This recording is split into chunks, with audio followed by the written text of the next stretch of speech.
Now let's move on to our next topic. Let's talk about this whole drama that there could be trouble in paradise with Orlando Bloom and Katy Perry, because they're saying that this whole rollout with her new album and the fact that she was not hunching, but hooking up with Dr. Luke. I don't know why I got hunching in my mind because of Keke Palmer's story, but this whole situation with her and Dr. Luke going back and forth, and the fact that a lot of the singles that she's been releasing so far have been produced by Dr. Luke. They've all flopped.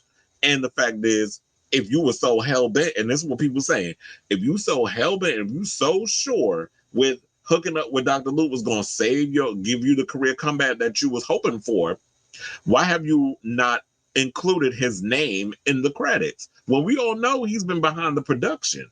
But when you look at the situation, she's kind of been not including his name in a lot of the production notes. So it just goes to show that Katy is not as behind this as we would think. Litter Robot has now solved the litter box problem for over 1 million pet parents around the world. Hi, I'm Brad. So the Dark Horse singer's latest single, Woman's World, was a total flop. And to make matters worse, she faced backlash over collaborating with disgraced producer Dr. Luke, who settled a defamation lawsuit with Kesha last year after she accused him of the R word. Meanwhile, sources claim that Perry's longtime partner Orlando Bloom has had a hard time coping with the singer's mood swings as her career goes up in flames. This is according to Radar Online. So Perry, who's 39, thought her new single would have been met with applause. Was that a Lady Gaga reference? But fans branded the tune cringe, garbage, and regressive, warmed over hell. Well, damn. I didn't know about that last part. Now, they said, while the singer has a theme of female empowerment, her association with the scandal-ridden producer casts a dark shadow, not a dark horse, over its release. Amid the scathing backlash, Bloom, who's 47, is said to be struggling with consoling Perry, whom he shares daughter Daisy with, as he's become her emotional punching bag. Now, sources said Katie's threw her heart and soul into this comeback, so the fact that it's being ridiculed and she's taking all this heat for it is such a huge blow. She's having a very hard time with the backlash, saying it's totally unfair and she's desperate to do damage control. Well, sis, before we move on to that, this is giving pure guarantees. So she's sitting up here and says she's having a hard time with the backlash and it's unfair. I'm like, sis, are you slow? If this is to be, if this story is true, let's entertain it. She got to be dense, because I'm like, from the beginning, has she not been aware of the accusations against Dr. Luke? Like, she knew about it because we talked about it on the show. Even that whole thing with her and Lady Gaga and allegedly them having to be put in court and them saying that she was allegedly assaulted by him too. The whole situation. I'm not trying to recap all of that because we've done it many a times over.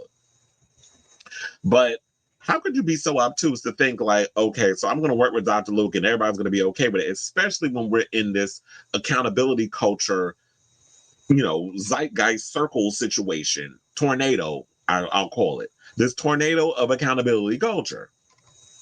How could she be surprised that people are not being receptive to the fact that you work with Dr. Luke? And I've heard people say, well, how come y'all are going so hard on Katy Perry, but y'all haven't gone hard on people like Kim Petras and so many others who have worked with Dr. Luke on their music post the whole Kesha situation?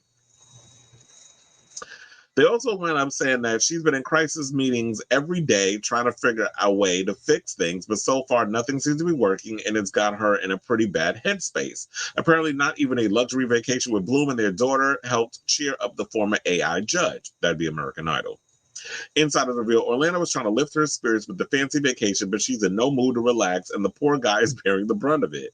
She's trying to hold her head up, but deep down, Katy is in free fall and totally panicked about how it's all gone so horribly wrong. Well, the problem was, as I said before, you worked with Dr. Luke. That was the first mistake. And I feel like what's happening with that is I feel like regardless of what you do, because I always say, you only have one chance to make a first impression. And the first impression was you dropped your first single, came out, it was a Dr. Luke produced track. Well, actually it was basically a leftover from Ava Max. where everybody calls like the Hot Topic version of Lady Gaga. But after all of that, whatever, you put that song out, that song was trash. And then she's trying to put out these other songs, but everything sounds dated. Even Lifetime sound like a lot of the singles sound like something that was hot over a decade ago. Dance music, EDM, whatever you want to call it, has changed so much and has evolved. Like that by these sound like songs that were just left on the cutting room floor. Like she's taking, what do they call those? Sessions, like where people come and they just give you a bunch of tracks, reference songs or whatever. You listen to songs. It's like, okay, I can rework this. But it's like, yeah, these songs were like from a decade ago. And music has changed so much. That's why you always have to be so quick with these releases, because the sonically, music changes so drastically. And everybody's in like a whole different type of bag of what type of music they want to listen to. So it's like the type of music you're putting out now, people ain't really trying to hear all that anymore. So with all of that, it's just like, I don't think there's anything she could do to salvage this album. I just feel like at this point, you know what? The record is the record. Put it out. Do what you can with it, and try to promote it to the best of your ability. Now, I do wonder, because I want to ask you guys, do you even think that at this point she could sell out arenas? Like if she were to do a whole arena tour for this record, would y'all even care enough to come see her perform? Or does she have to kind of go the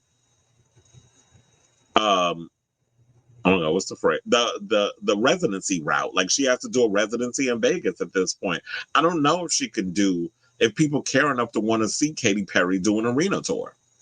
I don't know. It's kind of the same thing I've been saying about Oasis. Everybody talking about Oasis is coming back and they're doing it. I said, don't nobody care about no damn Oasis. First of all, Wonderwall was the only damn hit, especially in America. Nobody was really listening to them like that. They're basically, okay, and then y'all were basically a poor man's Beatles. I could never stand the Gallagher brothers. They always walked around with a fucking attitude. Like, I was like, who cares? And now and then they were like going on and they were hot when I was a kid. But at this point, nobody cares about Oasis, just like I don't think anybody really cares for Katy Perry. And I don't give a damn what MTV says. MTV is struggling so bad. They really are. They're struggling so bad for relevancy. First of all, y'all trying to cook up drama between not Olivia Rodrigo, because Olivia Rodrigo's currently on her European tour, but Camila Cabello, Shawn Mendes, and Sabrina Carpenter. Y'all really think that is a thing that's going to get people to watch her show? That is like 10-year-old freaking relationship Fisher-Price drama. They're not interesting enough. All three of them collectively are not interesting enough for people to give a damn about wanting to see them on a stage. But, oh, is there going to be drama? Like, who cares? And then y'all giving Katy Perry this Video Vanguard Award for why? Number one, her music has not been, I mean, she did a couple of cute videos back in the Teenage Dream era and the Witness era. But after that, she hasn't really been innovative in regards of visual art. And don't get me wrong on this. They are so desperate for relevancy and ratings that I just heard that MTV has just created a nomination for most iconic performance. So they're looking to the past, because a lot of you new generation artists, y'all ain't bringing it in regards to like the controversy, or not just controversy for controversy's sake, but y'all don't have those those genre defining, jaw dropping moments like we used to have back in the day. So the nominations for that, just to add that with this, because it all has to do with Katy Perry and MTV, because she is a nomination. She is nominated for it. This actually, it said Beyonce's Love on Top. Okay, number one, Beyonce's Love on Top. That performance was so damn whatever. But the only iconic moment about it is she rubbed her stomach and she was pregnant. So, okay, that's not an iconic moment for me. It's like, okay, yeah, she revealed she was pregnant. We got excited for a moment, but it's not it's not nomination worthy. And it's no shade to Beyonce, but I'm just saying. Then Britney Spears, Christina Aguilera, Madonna, and Missy Elliott, the Like a Virgin of Hollywood performance. Now, we are still 20-some odd years later, I believe that's the number, because I don't remember what year that happened. But that is an iconic moment. So I totally believe that's going to win, because we still talking about that moment decades later. Eminem, The Real Slim Shady, and The Way I Am. I don't even remember that performance, so I don't even know why that was nominated, but they had to put in some filler. Then they put Katy Perry Roar. I don't even remember that performance. Lady Gaga's Paparazzi. Now I do agree with that. That was an iconic performance, and I still think about that, especially when she was hanging in the blood and all that stuff. Like I live for that performance, so I'm gonna give Lady Gaga that. Madonna Like a Virgin when she was rolling. That was like her most iconic moment at MTV when she was rolling around the damn stage, in the wedding gown. And then Taylor Swift, You Belong to Me. Like I said, filler. Y'all could have found other performances that happened during the VMAs that y'all could have put up in there to be nominated. One, what happened to Britney Spears?